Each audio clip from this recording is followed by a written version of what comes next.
Good afternoon, everybody. Last night, I had a chance to speak to the leaders of the House and the Senate and reached out to those who had both won and lost in both parties. I told John Boehner and Mitch McConnell that I look forward to working with them, and I thanked Nancy Pelosi and Harry Reid for their extraordinary leadership over the last 2 years. After what I'm sure was a long night for a lot of you, and needless to say, it was for me, I can tell you that, some election nights are more fun than others. Some are exhilarating, some are humbling.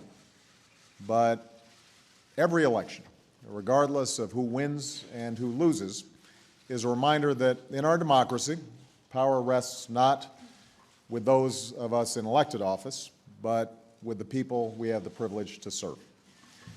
Over the last few months, I've had the opportunity to travel around the country and meet people where they live and where they work, from backyards to factory floors. I did some talking, but mostly I did a lot of listening. And yesterday's vote confirmed what I've heard from folks all across America. People are frustrated. They're deeply frustrated with the pace of our economic recovery and the opportunities that they hope for their children and their grandchildren.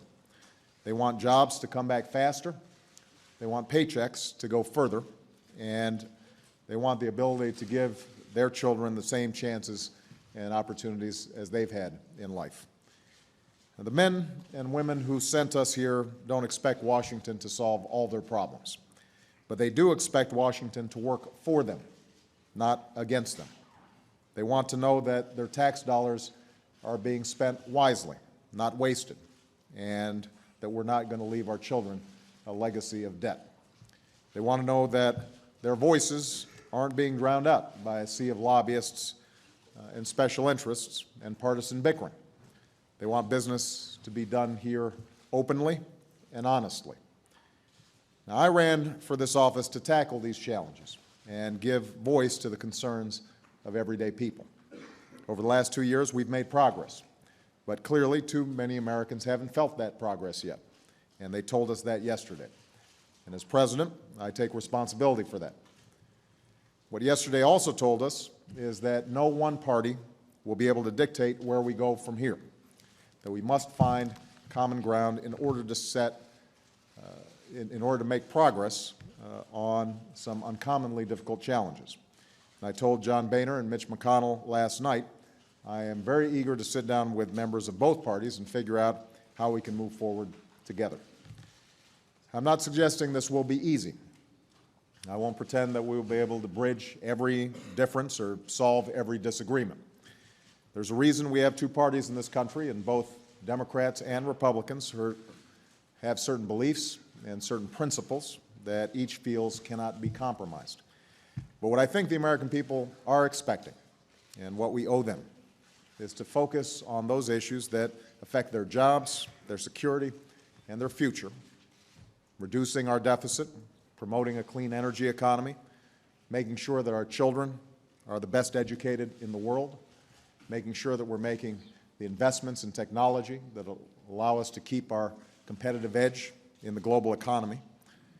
Because the most important contest we face is not the contest between Democrats and Republicans.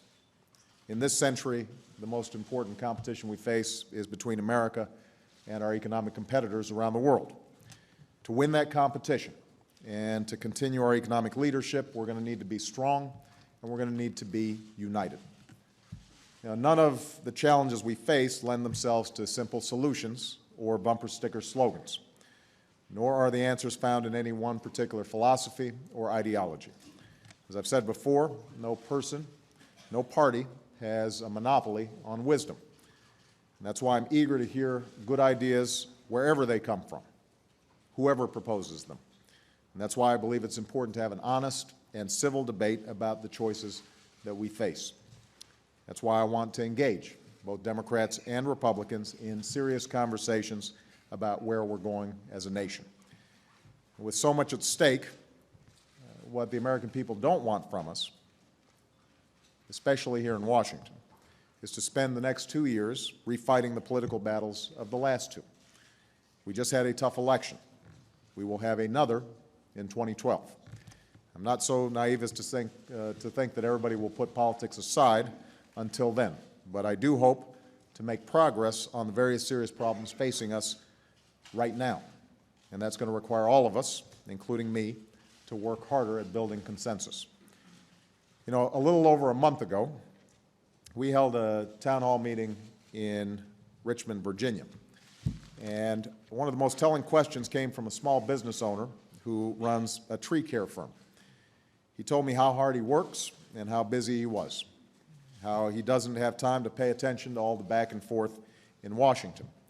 And he asked, is there hope for us returning to civility in our discourse, to a healthy legislative process? So as I strap on the boots again tomorrow, I know that you guys got it under control. It's hard to have faith in that right now, he said. I do believe there is hope for civility. I do believe there's hope for progress. And that's because I believe in the resiliency of a nation that's bounced back from much worse than what we're going through right now. A nation that's overcome war and depression, that has been made more perfect in our struggle for individual rights and individual freedoms.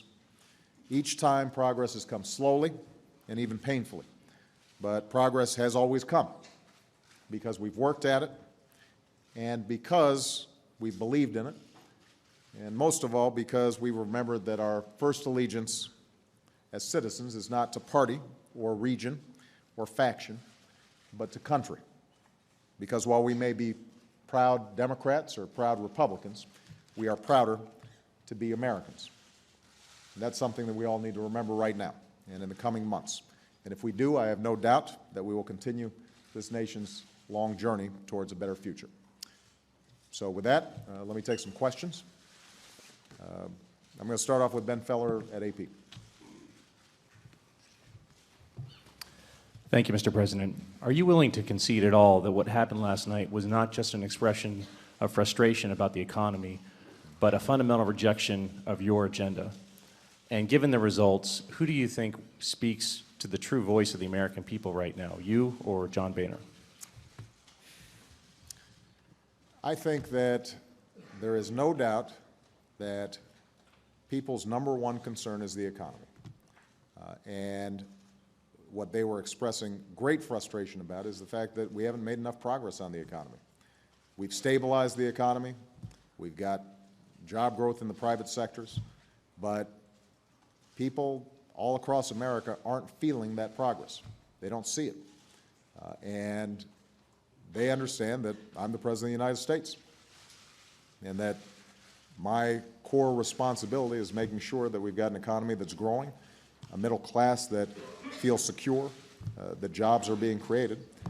And so I think I've got to take direct responsibility for the fact that we have not made as much progress as we need to make. Now, moving forward, I think the question is going to be, can Democrats and Republicans sit down together and come up with a set of ideas that address those core concerns? I'm confident that we can. I think that there are some areas where it's going to be very difficult for us to agree on.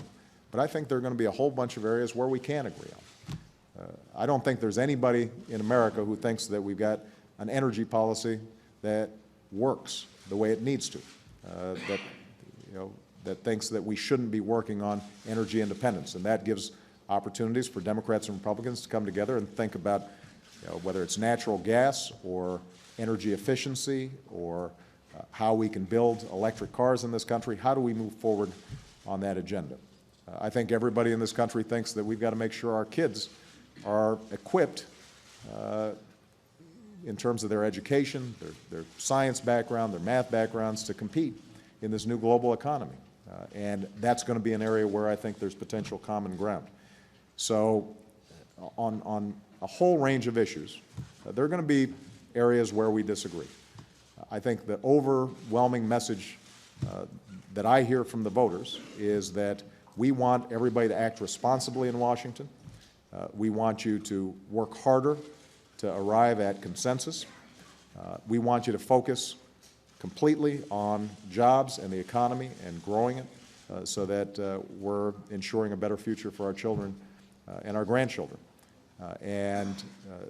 You know, I think that there's no doubt that as I reflect on the results of the election, it underscores for me that I've got to do a better job, just like everybody else in Washington does. Well, I think John Boehner and I and Mitch McConnell and Harry Reid and Nancy Pelosi are going to have to sit down and work together, because I suspect that if you talk to any individual voter yesterday, they'd say, you know, there's some things I agree with Democrats on, there's some things I agree with Republicans on. You know, I don't think people carry around with them a fixed ideology. I think the majority of people, they're going about their business, going about their lives. They just want to make sure that we're making progress, and that's going to be my top priority over the next couple of years. Savannah Guthrie. Just following up on what Ben just talked about, you don't seem to be reflecting or second-guessing any of the policy decisions you've made, instead saying the message the voters were sending was about frustration with the economy, or maybe even chalking it up to a failure on your part to communicate effectively. If you're not reflecting on your policy agenda, is it possible voters can conclude you're still not getting it? Well, Savannah, that was just the first question, so we're going to have a few more here. I'm doing a whole lot of reflecting, and I think that there are going to be areas in policy where we're going to have to do a better job. You know, I think that over the last 2 years, we have made a series of very tough decisions, but decisions that were right in terms of moving the country forward in an emergency situation where we had the risk of slipping into a second Great Depression. But what is absolutely true is that with all that stuff coming at folks fast and furious, a recovery package, what we had to do with respect to the banks, what we had to do with respect to the auto companies, I think people started looking at all this, and it felt as if government was getting much more intrusive into people's lives than they were accustomed to. Now, the reason was it was an emergency situation, but I think it's understandable that folks said to themselves, you know, maybe this is the agenda as opposed to a response to an emergency. And that's something that I think, you know, everybody in the White House understood was a danger. We thought it was necessary, but you know, I'm sympathetic to folks who looked at it and said, this is looking like potential overreach.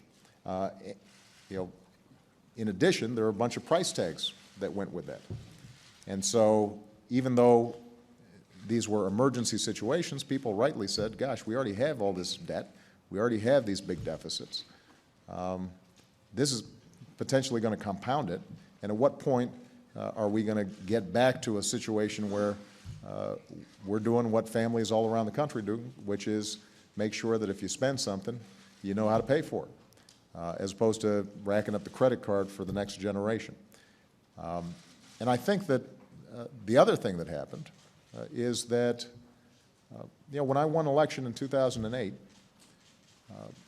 one of the reasons I think that people were excited about the campaign was the prospect that we would change how business is done in Washington. And we were in such a hurry to get things done that we didn't change how things got done. And I think that frustrated people. You know, I'm a strong believer that the earmarking process in Congress isn't what the American people really want to see when it comes to making tough decisions about how taxpayer dollars are spent. And I, in the rush to get things done, had to sign a bunch of bills that had earmarks in them, which was contrary to what I had talked about. And I think, you know, folks look at that and they said, gosh, this feels like the same partisan squabbling, this seems like the same ways of doing business as happened before. And so, you know, one of the things that I've got to take responsibility for is not having moved enough on those fronts. And I think there is an opportunity to move forward on some of those issues. My understanding is Eric Cantor today said that he wanted to see a moratorium on earmarks continuing. That's something I think we can work on together. But you still resist the notion that voters rejected the policy choices you made? Well, you know, Savannah, I think that what I think is absolutely true is voters are not satisfied with the outcomes. I mean, if right now we had 5% unemployment instead of 9.6% unemployment, then people would have more confidence in those policy choices. The fact is that, you know, for most folks, you know, proof of whether they work or not is, has the economy gotten back to where it needs to be? And it hasn't. And so my job is to make sure that, you know, I'm looking at all ideas that are on the table. When it comes to job creation, if Republicans have good ideas for job growth that can drive down the unemployment rate, and we haven't thought of them, we haven't looked at them, but we think they have a chance of working, we want to try some. You know, so on the policy front, I think the most important thing is to say that we're not going to rule out ideas because they're Democrat or Republican. We want to just see what works, and ultimately I'll be judged as president as to the bottom line, results. Mike Emanuel. Thank you, Mr. President.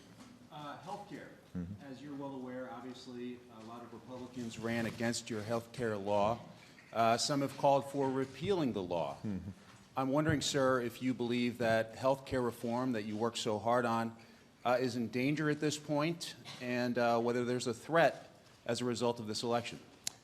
Well, I know that there's some Republican candidates who won last night who feel very strongly about it. I'm sure that this will be an issue that comes up in discussions with the Republican leadership.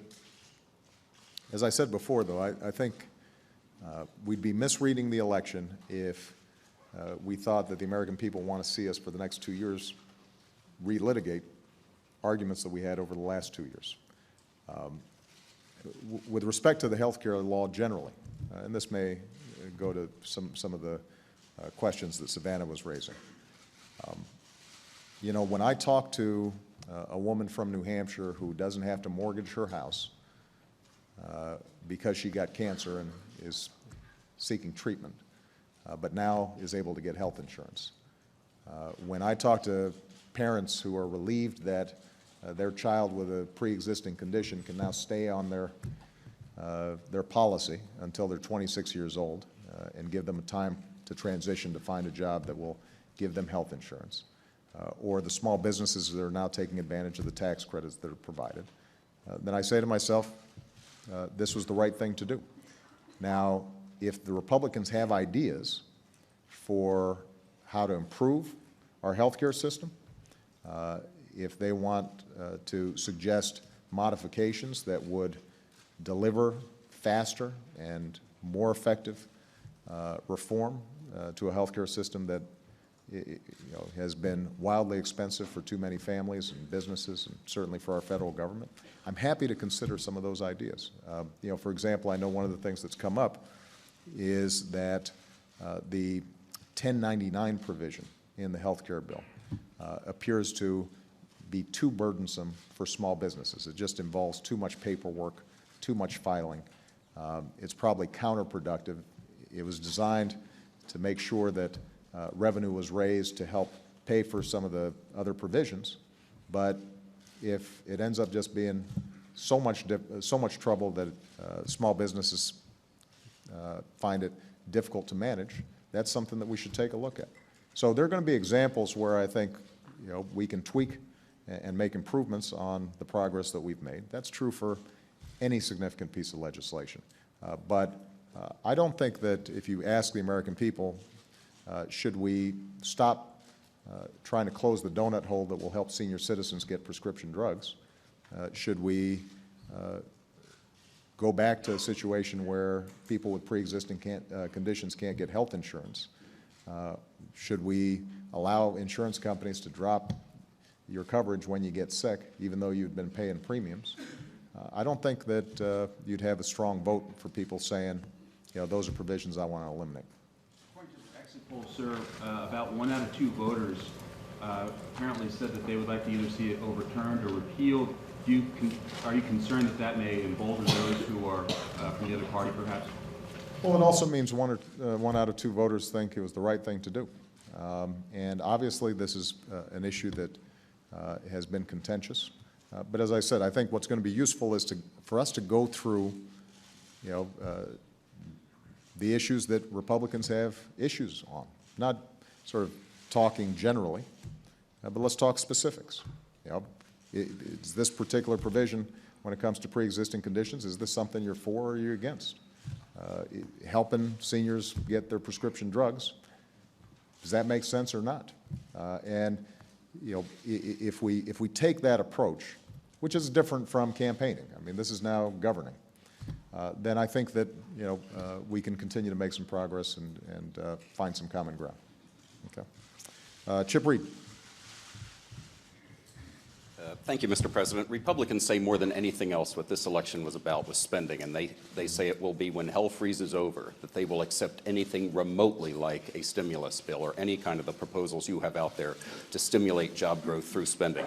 Do you accept the fact that any kind of spending to create jobs is dead at this point? And if so, what else can government do to create jobs, which is the #1 issue? Well, I think this is going to be an important question for Democrats and Republicans. I think the American people are absolutely concerned about spending and debt and deficits. And I'm going to have a deficit commission that is putting forward its ideas. It's a bipartisan group that includes Republican and Democratic members of Congress. Hopefully, they were able to arrive at some consensus on some areas where we can eliminate programs that don't work, cut back on government spending that is inefficient, can streamline government, but isn't cutting into the core investments that are going to make sure that we are a competitive economy that is growing and providing opportunity for years to come. So, the question I think that my Republican friends and me and Democratic leaders are going to have to answer is, what are our priorities? What do we care about?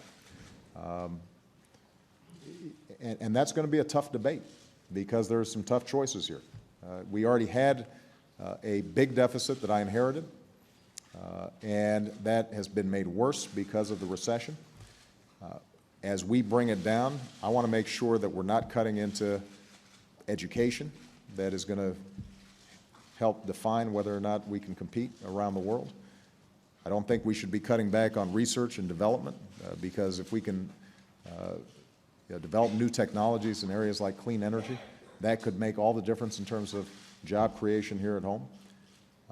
I think the proposal that I've put forward with respect to infrastructure is one that historically we've had bipartisan agreement about. And we should be able to agree now that it makes no sense for China to have better rail systems than us and Singapore having better airports than us. And we just learned that China now has the fastest supercomputer on Earth. That used to be us. They're making investments because they know those investments will pay off over the long term.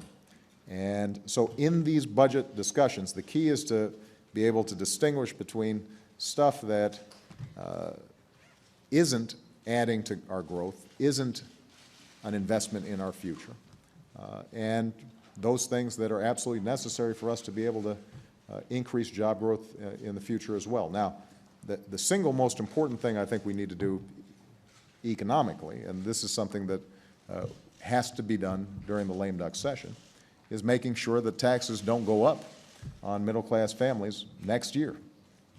And so we've got some work to do on that front to make sure that families not only are seeing a higher tax burden, which will automatically happen if Congress doesn't act, but also making sure that business provisions that historically we have extended each year, that, for example, provide tax breaks for companies that are investing here in the United States in research and development, that those are extended. I think it makes sense for us to extend unemployment insurance because there's still a lot of folks out there hurting. So there's some things that we can do right now that will help sustain the recovery and advance it, even as we're also sitting down and figuring out, okay, over the next several years, what kinds of budget cuts can we make that are intelligent, that are smart, that won't be undermining our recovery, but in fact will be encouraging job growth. Most of those things that you just called investments, they call wasteful spending, and they say it's dead on arrival. It sounds like without their support, you can't get any of it through. Well, what is absolutely true is that if without any Republican support on anything, then it's going to be hard to get things done. But I'm not going to anticipate that they're not going to support anything. I think that part of the message sent to Republicans was we want to see stronger job growth in this country. And if there are good ideas about putting people to work that traditionally have garnered Republican support and that don't add to the deficit, then my hope is and expectation is that that's something they're willing to have a serious conversation about. When it comes to, for example, the proposal we put forward to accelerate depreciation for business, so that if they're building a plant or investing in new equipment next year, that they can take a complete write-off next year, get a huge tax break next year, and that would then encourage a lot of businesses to get off the sidelines. I mean, that's not historically considered a liberal idea. That's actually an idea that business groups and Republicans, I think, have supported for a very long time. So, again, the question is going to be, do we all come to the table with an open mind and say to ourselves, what do we think is actually going to make a difference for the American people? That's how we're going to be judged over the next couple of years. Peter Baker. Thank you, Mr. President. After your election 2 years ago, when you met with Republicans, you said that in discussing what policies might go forward, that elections have consequences, and that you pointed out that you had won. I wonder what consequences you think this election should have then in terms of your policies. Are there areas that you're willing, can you name today, areas that you would be willing to compromise on that you might not have been willing to compromise on in the past? Well, I think I've been willing to compromise in the past, and I'm going to be willing to compromise going forward on a whole range of issues. Let me give you an example, the issue of energy that I just mentioned. I think there were a lot of Republicans that ran against the energy bill that passed in the House last year. And so it's doubtful that you could get the votes to pass that through the House this year, or next year, or the year after. But that doesn't mean there is an agreement that we should have a better energy policy. And so let's find those areas where we can agree. We've got, I think, broad agreement that we've got terrific natural gas resources in this country. Are we doing everything we can to develop those? There's a lot of agreement around the need to make sure that electric cars are developed here in the United States, that we don't fall behind other countries. Are there things that we can do to encourage that? And there's already been bipartisan interest on those issues. There's been discussion about how we can restart our nuclear industry as a means of reducing our dependence on foreign oil and reducing greenhouse gases. Is that an area where we can move forward? We were able, over the last 2 years, to increase, for the first time in 30 years, fuel efficiency standards on cars and trucks. We didn't even need legislation. We just needed the cooperation of automakers and auto workers and investors and other shareholders. And that's going to move us forward in a serious way. So, I think when it comes to something like energy, what we're probably going to have to do is say, here are some areas where there's just too much disagreement between Democrats and Republicans. We can't get this done right now. But let's not wait. Let's go ahead and start making some progress on the things that we do agree on. And we can continue to have a strong and healthy debate about those areas where we don't. Is there anything in the Pledge to America that you think you can support? You know, I'm sure there are going to be areas, particularly around, for example, reforming how Washington works, that I'll be interested in. I think the American people want to see more transparency, more openness. As I said, in the midst of economic crisis, I think one of the things I take responsibility for is not having pushed harder on some of those issues. And I think if you take Republicans and Democrats at their word, this is an area that they want to deliver on for the American people. I want to be supportive of that effort. Jake Tapper. Thank you, Mr. President. I have a policy question and a personal one. The policy question is, you talked about how the immediate goal is the Bush tax cuts and making sure that they don't expire for those who earn under $200,000, $250,000. Right. Republicans disagree with that strongly. They want all of the Bush tax cuts extended. Are you willing to compromise on that? Are you willing to negotiate at all, for instance, allow them to expire for everyone over $1 million? Where are you willing to budge on that? And the second one is, President Bush, when he went through a similar thing, came out and he said this was a thumping. And you talked about how it was humbling, or you alluded to it perhaps being humbling. And I'm wondering, when you call your friends, like Congressman Perriello or Governor Strickland, and you see 19 state legislatures go to the other side, governorships in swing states, the Democratic Party set back, what does it feel like? Feels bad.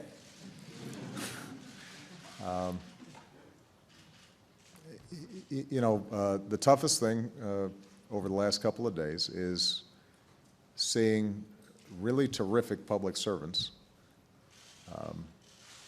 not have the opportunity to serve anymore, at least in the short term. And you mentioned there are just some terrific members of Congress who took really tough votes because they thought it was the right thing, even though they knew this could cause them political problems. And even though a lot of them came from really tough swing districts or majority Republican districts. And the amount of courage that they showed and conviction that they showed is something that I admire so much, I can't overstate it. And so there is not only sadness about seeing them go, but there's also a lot of questioning on my part in terms of could I have done something differently or done something more so that those folks would still be here. It's hard, and I take responsibility for it in a lot of ways. I will tell you that they've been incredibly gracious when I have conversations with them, and what they've told me is, you know, we don't have regrets because I feel like we were doing the right thing, and you know, they may be just saying that to make me feel better, which again is a sign of their character and their class. And I hope a lot of them continue to pursue public service because I think they're terrific public servants. With respect to the tax cut issue, my goal is to make sure that we don't have a huge spike in taxes for middle-class families. Not only would that be a terrible burden on families who are already going through tough times, it would be bad for our economy. It is very important that we're not taking a whole bunch of money out of the system from people who are most likely to spend that money on, you know, goods, services, groceries, you know, buying a new winter coat for the kids. That's also why I think unemployment insurance is important. Not only is it the right thing to do for folks who are still looking for work and struggling in this really tough economy, but it's the right thing to do for the economy as a whole. So my goal is to sit down with Speaker-elect Boehner and Mitch McConnell, like Harry and Nancy, sometime in the next few weeks, and see where we can move forward in a way that, first of all, does no harm, that extends those tax cuts that are very important for middle-class families, also extends those provisions that are important to encourage businesses to invest. and provide businesses some certainty over the next year or two. And how that negotiation works itself out, I think it's too early to say. But this is going to be one of my top priorities, and my hope is that given we all have an interest in growing the economy and encouraging job growth, that we're not going to play brinksmanship, but instead we're going to act responsibly. Negotiate. Absolutely. Laura Meckler. Thank you, Mr. President. You said earlier that it was clear that the Congress was rejecting the idea of a cap-and-trade program and that you wouldn't be able to move forward with that. Looking ahead, do you feel the same way about EPA regulating carbon emissions? Would you be open to them doing essentially the same thing through an administrative action, or is that off the table as well? And secondly, just to follow up on what you said about changing the way Washington works, do you think that you said you didn't do enough to change the way things were handled in this city? In order to get your health care bill passed, you needed to make some of those deals. Yeah. Do you wish, in retrospect, you had not made those deals, and even if it meant the collapse of the program? I think that making sure that families had security and that we're on a trajectory to lower health care costs was absolutely critical for this country. But you are absolutely right that when you are navigating through a House and a Senate in this kind of pretty partisan environment, that it's an ugly mess when it comes to process. I think that is something that really affected how people viewed the outcome. That is something that I regret, that we couldn't have made the process more healthier than it ended up being. But I think the outcome was a good one. With respect to the EPA,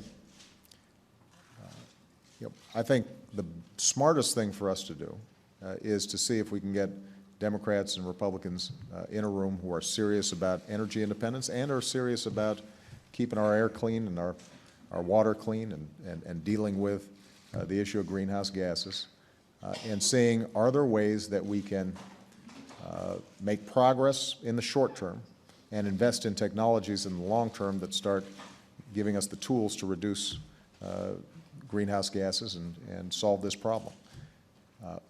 The EPA is under a court order that says greenhouse gases are a pollutant that fall under their jurisdiction.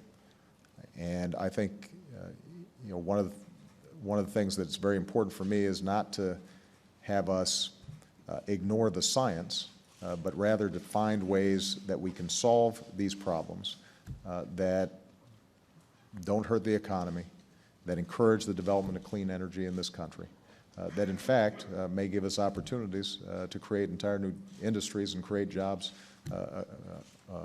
that put us in a competitive posture around the world. So I think it's too early to say whether or not we can make some progress on that front. I think we can. Cap and trade was just one way of skinning the cat. It was not the only way. It was a means, not an end. And I'm going to be looking for other means to address this problem.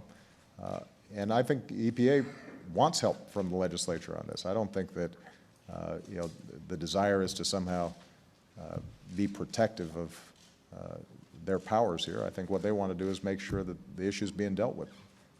Okay. Ed Henry. Thank you, Mr. President. I wanted to do a personal and policy one as well. On personal, you had a lot of fun on the campaign trail by saying that the Republicans were drinking a Slurpee and sitting on the sidelines while you were trying to pull the car out of the ditch. But the point of the story was that you said if you want to go forward, you put the car in D. If you want to go backwards, you put it in R. Now that there are at least 60 House districts that seem to have rejected that message, is it possible that there are a majority of Americans who think your policies are taking us in reverse? And what specific changes will you make to your approach to try to fix that and better connect with the American people? And just on a policy front, don't ask, don't tell is something that you promised to end. And when you had 60 votes and 59 votes in the Senate, it's a tough issue. You haven't been able to do it. But do you now have to tell your liberal base that with maybe 52 or 53 votes in the Senate, you're just not going to be able to get it done in the next 2 years? Well, let me take the second issue first. I've been a strong believer in the notion that if somebody is willing to serve in our military, in uniform, putting their lives on the line for our security, that they should not be prevented from doing so because of their sexual orientation. And since there's been a lot of discussion about polls over the last 48 hours, I think it's worth noting that the overwhelming majority of Americans feel the same way. It's the right thing to do. Now, as Commander-in-Chief, I've said that making this change needs to be done in an orderly fashion. I've worked with the Pentagon, worked with Secretary Gates, worked with Admiral Mullen to make sure that we are looking at this in a systematic way that maintains good order and discipline, but that we need to change this policy. There's going to be a review that comes out at the beginning of the month that will have surveyed attitudes and opinions within the armed forces. I will expect that Secretary of Defense Gates and Chairman of the Joint Chiefs of Staff, Admiral Mullen, will have something to say about that review. I will look at it very carefully. But that will give us time to act in potentially during the lame duck session to change this policy. Keep in mind, we've got a bunch of court cases that are out there as well.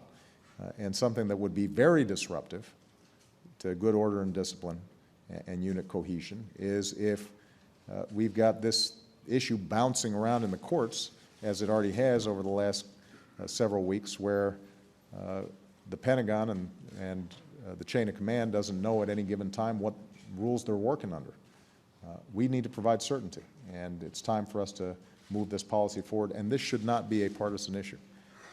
This is an issue, as I said, where you've got a sizable portion of the American people squarely behind the notion that folks who are willing to serve on our behalf should be treated fairly and equally.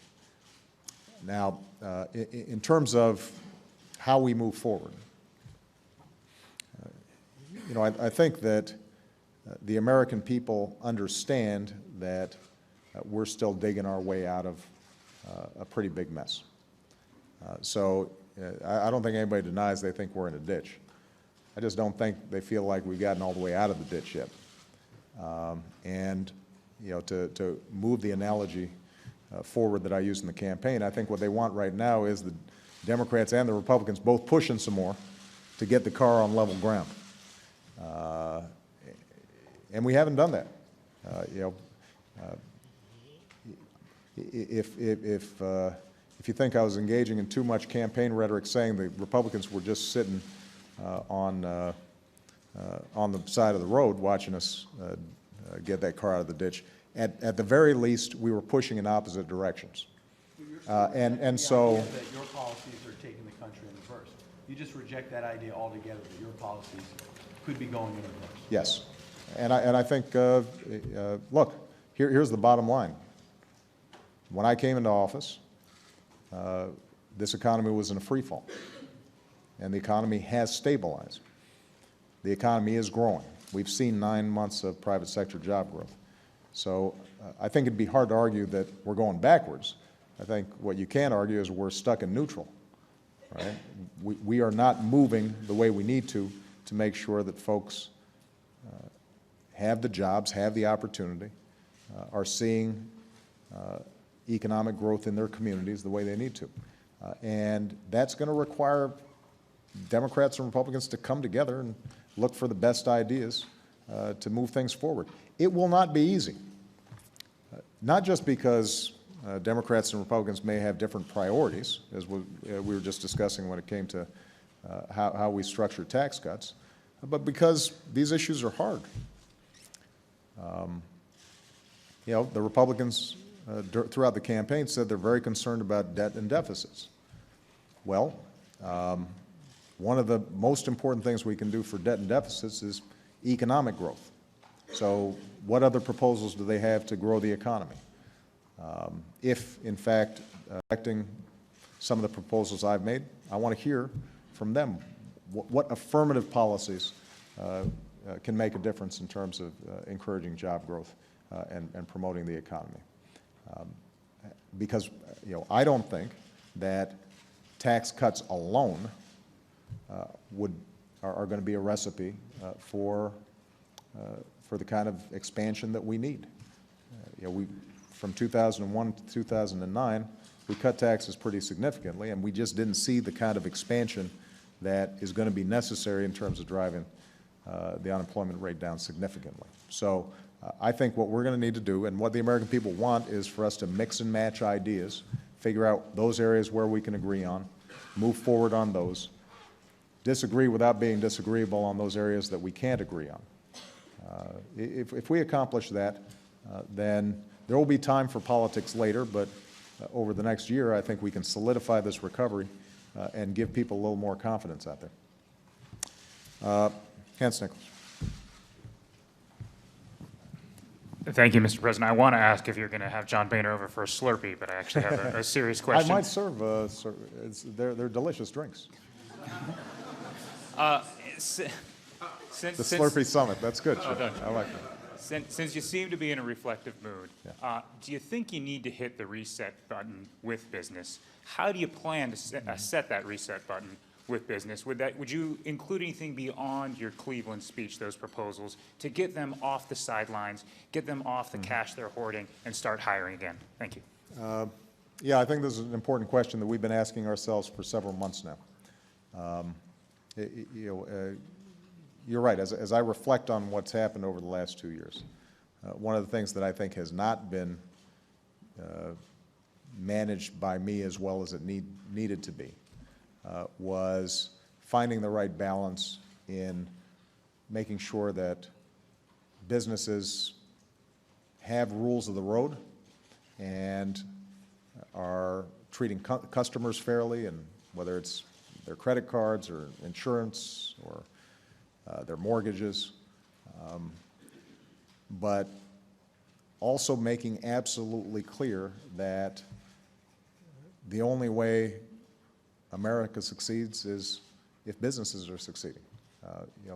The reason we've got a unparalleled standard of living in the history of the world is because we've got a free market that is dynamic and entrepreneurial, and that free market has to be nurtured and cultivated.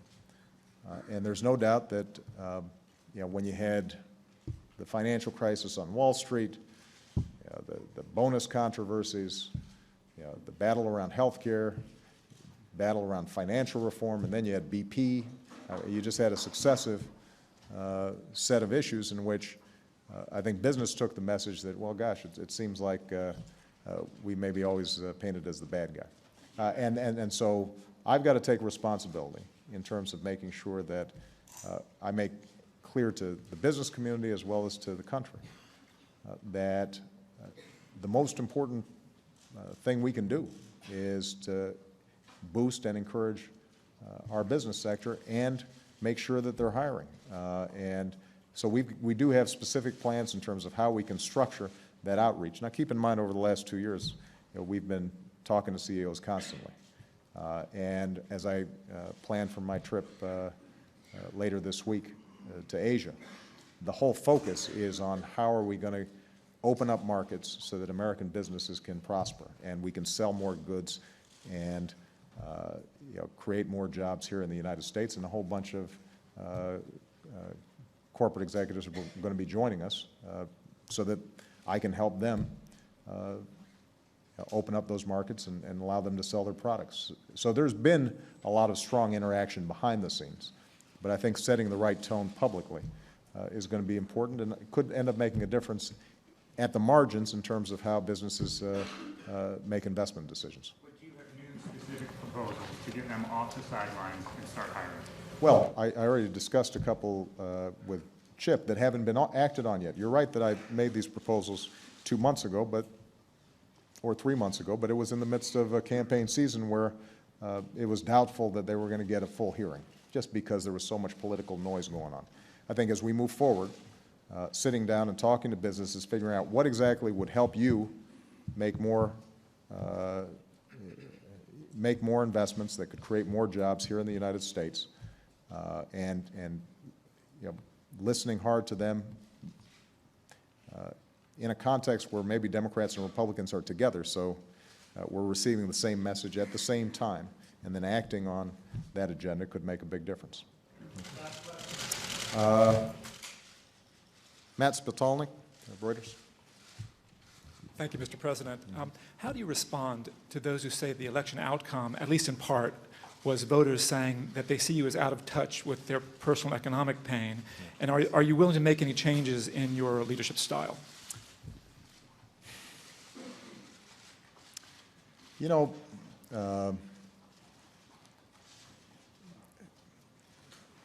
there is an inherent danger in being in the White House and being in the bubble. I mean, folks didn't have any complaints about my leadership style when I was running around Iowa for a year, and they got a pretty good look at me up close and personal, and they were able to lift the hood and kick the tires, and you know, I think they understood that my story was theirs. I might have a funny name, I might you know, have lived in some different places, but you know, the values of hard work and responsibility and honesty and looking out for one another that had been instilled in them by their parents, those were the same values that I took from my mom and my grandparents. And so, you know, the track record has been that when I'm out of this place, that's not an issue. When you're in this place, it is hard not to seem removed.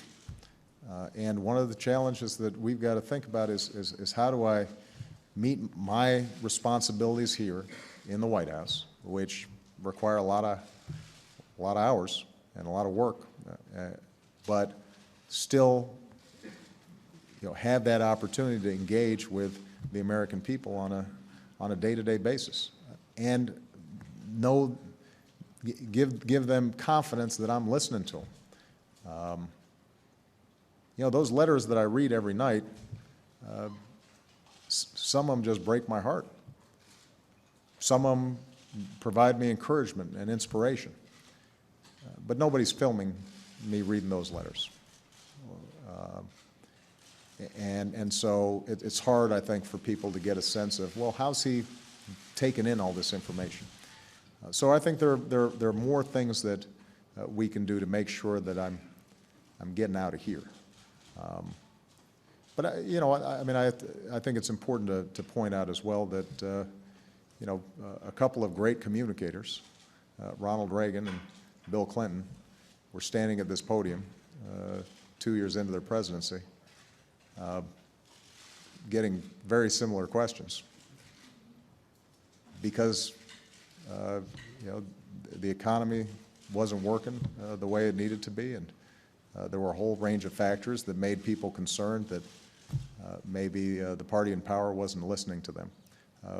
You know, this is something that I think every president needs to go through because you know, the responsibilities of this office are so enormous, and so many people are depending on what we do. And in the rush of activity, sometimes we lose track of you know, the ways that we connected with folks that got us here in the first place. And that's something that now, I'm not recommending for every future president that they take a shellacking like I did last night. You know, I'm sure there are easier ways to learn these lessons, but I do think that you know, this is a growth process and an evolution.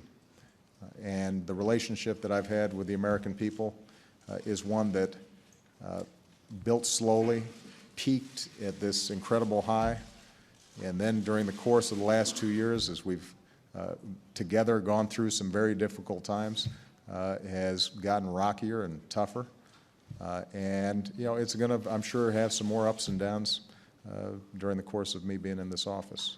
But the one thing that I just want to end on is getting out of here is good for me too. because when I travel around the country, even in the toughest of these debates, you know, in the midst of health care last year during summer when there were protesters about, and, you know, when I'm meeting families who've lost loved ones in Afghanistan or Iraq, I always come away from those interactions just feeling so much more optimistic about this country. We have such good and decent people who, on a day-to-day basis, are finding all kinds of ways to live together and educate kids and grow their communities and improve their communities and create businesses and work together to create great new products and services. And, you know, the American people always make me optimistic, and that's why during the course of the last 2 years, as tough as it's been, as many sometimes scary moments as we've gone through, I've never doubted that we're going to emerge stronger than we were before. And I think that remains true, and I'm just going to be looking forward to playing my part in helping that journey along. All right? Thank you very much, everybody. Mr. President.